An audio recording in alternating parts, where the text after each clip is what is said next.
comrades, and welcome back to Ushanka Show. Здравствуйте, товарищи. Today we're going to try to wrap up our story about people from the Soviet South, from Georgia, Azerbaijan, and Armenia. And as I promised, I would like to share with you my story about traveling to Baku, which is the capital of Azerbaijan. I believe it happened in 1987 or 86. I don't remember. I need to trying to find some pictures. I think we had a couple of group photos. So I think I was like 15 or 16, and it was maybe winter or fall. I believe it was winter. That was our, like you guys call it, Christmas break in school, and we call it just winter break. And it was the first time when my parents finally made me to go and travel. I was really bad about it. Our union, like labor union, wasn't much useful for workers, because they communist organization, so they won't go against the communist leaders, right? So they might try to help you a little bit if you have some issues at work, but mostly they were protecting, actually helping the management to run the facility, to run the factory. The only benefit I remember was they paid up to 70% the cost of travels. So for example, if you buy putyovka, if you remember that word, we already talked about it in my videos about vacation in Soviet Union. So you purchase trip to Black Sea and to stay for 10 days in sanatorium, and your local union will pay up to 70% of that cost, and same with the traveling. So my mom worked at a really decent place that had they have nice offerings to travel, but unfortunately I didn't care when I was a teenager. I'm so mad at myself right now because I could travel quite a bit, because with the labor union financial help, it was quite affordable. I could go to Moscow, to Leningrad.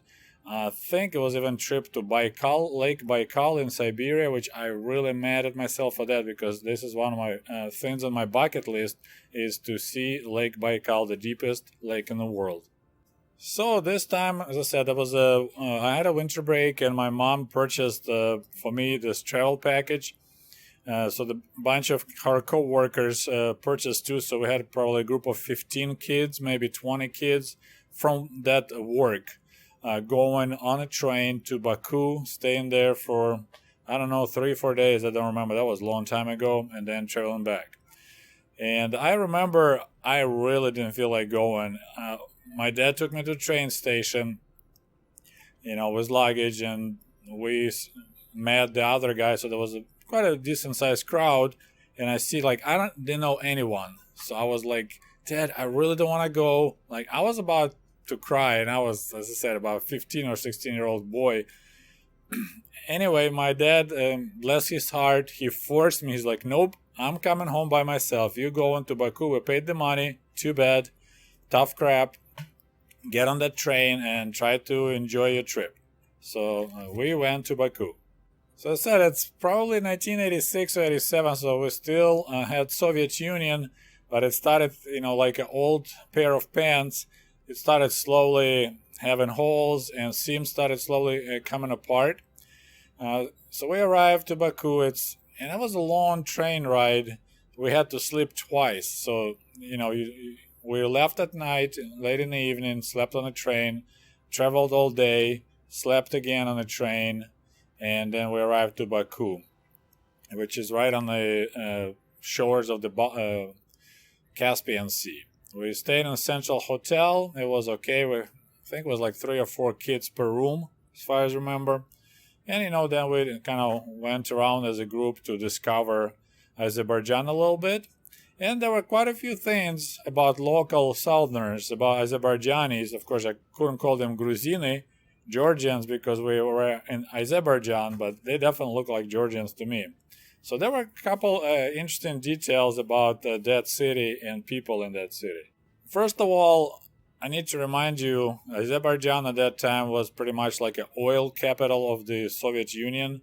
Most oil was coming from that area. They had wells all over Azerbaijan and in the Caspian Sea. So that republic was pretty rich because of that. And of course, because they were selling at bazaars all over the Soviet Union their fruits and vegetables and flowers. So generally that republic was quite rich, and especially we were in Baku, which is the capital. So the first thing I noticed on the streets, I didn't see any cheap Zaporozhets cars. So there were several car manufacturers in Soviet Union, and we talked about it too before. We had Volga, Gaz, GAZ. Those were like one of the most expensive ones you can buy, about 9,000 rubles, or to modern dollars, about $300,000. Then we had Lada. Those were copies of Fiat. 9 years waiting to buy one, 9,000. And they were, Volga in 90s, Volga was like 12,000 rubles, and Zhiguli were about 9,000. But I didn't see any Ukrainian-made ZAZ Zaporozhets cars. Those are like a little tiny air-cooled rear-engine cars, just pretty junky ones, but they were affordable and expensive. And that was bizarre. For all that time, maybe we were there in about a week, I saw only one single ZAZ car. Otherwise, it was only Volgas or Ladas on the streets of Baku. And I was like, wow, it looks different. Another interesting detail, I'm trying to avoid the word thin, was that, when we were buying items at the stores, they never gave you small change. So at that time still, even, for 1 penny, you can buy a box of matches for 1 kopeck. For 5 kopecks, you can have a subway ride. You can buy a glass of juice for 10 kopecks. So, in Ukraine and Kiev, if you buy anything, everything, of course, was cash. We never had checks or credit cards. But, if something is $3.50, they'll give you 50 cents change. In Baku, they didn't give you change.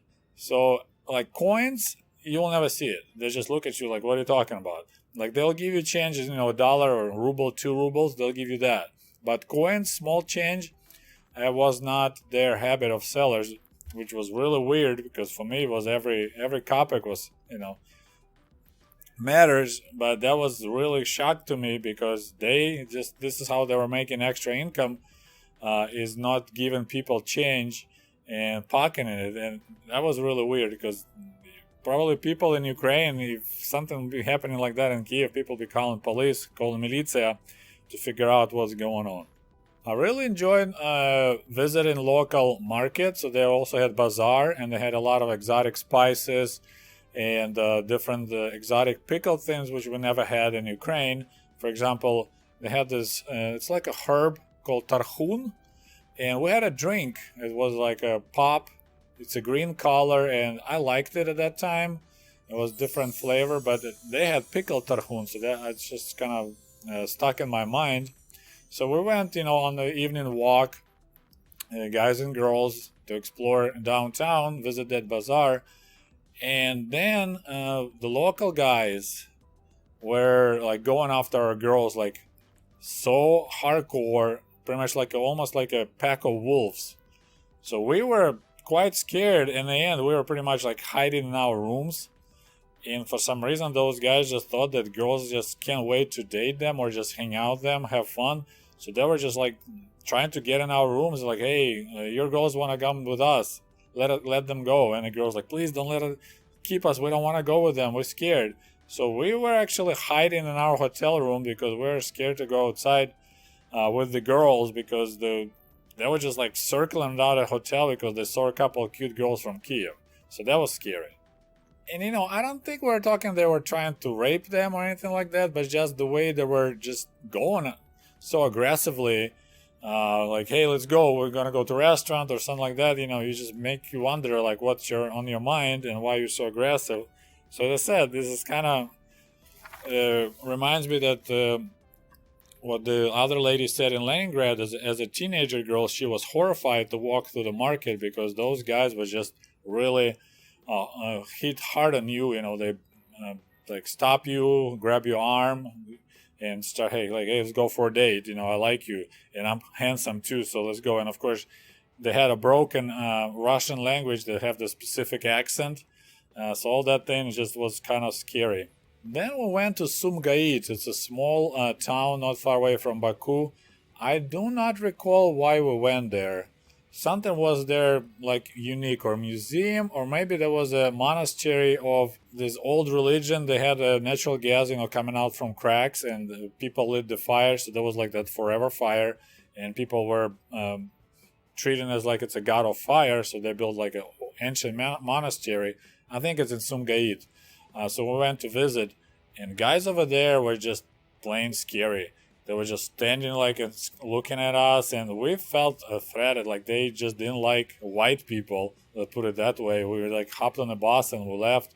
And several years later, there were troubles in Azerbaijan and in Sumqayit. There were quite a few people got killed. I don't remember details, but that was the first bell when the Soviet Union started shaking and getting ready to collapse. Was events in Azerbaijan and other Caucasian republics like Georgia, but Sumqayit, I think, was one of the first when the real trouble and like a mass uprising against Soviets, against Russians, started in Sumqayit, and we were there just a couple of years prior. And I said that was scary. We were happy when we got back on the bus and left that area because those people just didn't look friendly at all. And also I want to mention, as I said, the guys were really Casanova style, and it's a lot of jokes about them is that they just so horny all the time that they just go after any girl. They don't care. But at the same time, those nationalities like Azerbaijanis, Armenians, and Georgians, it's almost like a double standard. So they treat white girls, say Russian, Ukrainian girls, Slavic girls, for them they were like white, pretty much like whores. I'm sorry for my language. But, their girls dress traditionally, long skirts most of the time. I don't know, it's just, they thought if your girl wears miniskirt, I guess, that then she's a whore. So they were trying to date, but they would never marry Ukrainian or Russian. It was seldom. They would have fun with them, have sex, but then when it's time to get married, they will look for their own local girl. And local girls, they had to keep their virginity till marriage. Like, it was a huge deal. And let me explain to you like how huge it was. In the villages, like in Armenian villages and Azerbaijanis villages, there's a word for it. But after a wedding, you have a брачная ночь, so you have a first night, when a husband and wife, bride and a groom now can have sex, first time ever. And in the morning, what the parents of the groom, now he's a husband, do, they remove the sheets off the bed and they carry it up high through the village to show the bloody spots on the sheet. So they show the whole village that my son married a virgin. She's clean. She was whole. And there's the proof. So they will walk, I'm dead serious, to the whole village to show everyone that we weren't shamed and these relations are pure and my son married a virgin.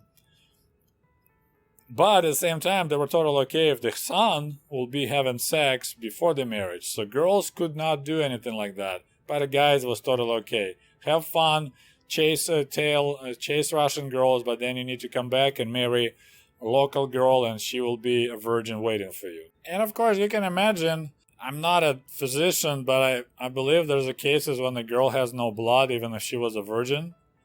So then what would you do? You cut your finger, or you gotta, to create bloody mess. But if there's a sheets in the morning, has no blood spot, it's considered that it's a shame and the wedding is canceled and they kick the girl out. But as I said, it's kind of like a double standard. So guy can have fun and mess around, but girls should sit and wait till marriage comes. And I kind of experienced that a little bit here actually in America. I met Armenian family, but they were actually Seventh-day Adventist. And they had two really pretty daughters and a couple sons. So the oldest was a son, then two girls in the middle, and then another son, the youngest. And separate story how I met them. It's interesting, but I don't want to get into that detail. But I worked at the farm at that time here in Michigan, and they lived in town. So when we met, they came once in a while on the weekend, picked me up because they felt bad for me because I worked 24/7 pretty much at that farm. Not 24/7, but 12 hours every day, 7 days a week. And the guy's wife will cook, Ukrainian borscht and other delicious food, because I just lived on TV dinners at that time. So we had a good time, and as I said, the girls were pretty, especially the older one. So she was like 18, 19. She was so pretty, and I think she kind of liked me too. But we're just talking, smiling to each other, because I'm just working at the farm, and then I'm going back to Ukraine. Their son, as I said, he was really also like really attractive, really handsome.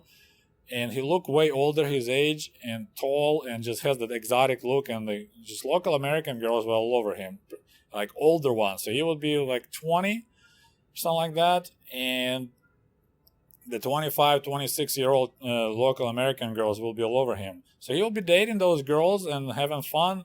Husband and father had no problem. Then one time, it was around Halloween, so we were planning to go to the haunted house with one of my friends, Nick. He's American, local guy, so he had a car. And I asked the girls, these Armenian girls, like, hey, have you ever guys been in the haunted house? They're like, no. So me being, Ukrainian, you have a pretty much, I think one girl I think she was like 18, maybe not 19, maybe 18, 19. The other one was 16. So I never thought about just asking permission of the parents. So I just like, hey, if you guys want to go, we'll come and we can pick you up. They're like, oh, sounds great, everything like that. But then apparently their dad got really mad at me because I didn't ask his permission. I just asked girls directly, and like he was mad at me for a while. And I was like, I'm sorry, I wasn't like even a date. We just going to haunted house, and I wanted your daughters to see it. It's a really cool American thing. So yeah, son could go out and have fun, but my goodness, if you just even asking the daughter just to go to see haunted house, you have to ask your father's permission. Yeah, they were hardcore about that.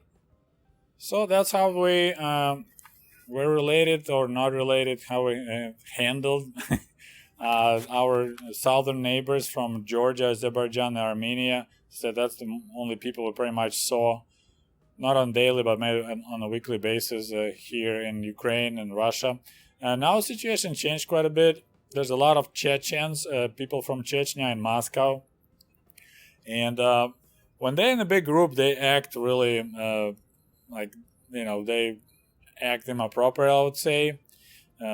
Just being kind of challenging to you. And their culture, they pretty much always carry knives, kinjal. And it's kind of dangerous to get in the fight with them because, normally if Russians or Ukrainians fight, we're just, trying to punch each other. And those guys, they quite easily can just pull the knife out and stab you. That's kind of their national thing, is just the fight really quickly goes into stabbing. So anyway, I hope you enjoyed this story. If you guys have any questions, please post it under this video. And we'll talk to you soon. До свидания. Goodbye. And if you love my channel and would like to show your support, please click on the link below this video and become the patron of the Ushanka Show. For as little as $1, you can help us grow and create the new, interesting videos about the life in Soviet Union.